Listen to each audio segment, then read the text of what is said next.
pro-soviétique, le Parti communiste français l'a profondément été. Ainsi, dans le calendrier des communistes français, le 7 novembre tient une place particulière. On y commémore la victoire de la Révolution d'octobre, parce que le 7 novembre, c'est le 25 octobre du calendrier julien. Et donc la victoire de cette première expérience socialiste de longue durée, l'URSS. Ici, cette affiche de 1959 a une couleur très khrouchtchevienne, le dirigeant soviétique promouvant activement la coexistence pacifique. La colombe appuie par l'image ce message rédigé en toutes lettres.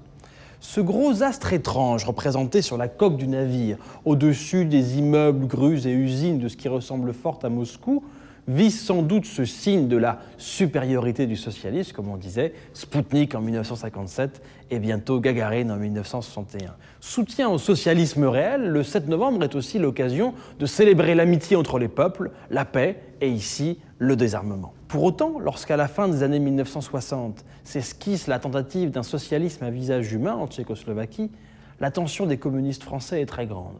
Ce pays d'Europe centrale est une terre dans laquelle le communisme n'est pas qu'une importation soviétique.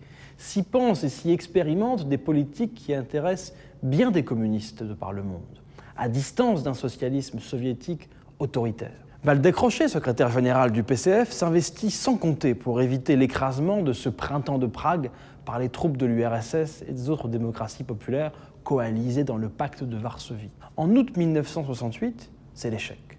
Le pays est brutalement envahi. À la une de l'Humanité, le bureau politique du PCF condamne alors publiquement cette invasion décidée par Brejnev et ses alliés. S'ouvrent 2 décennies de relations pour le moins complexes entre PCF et PC soviétique.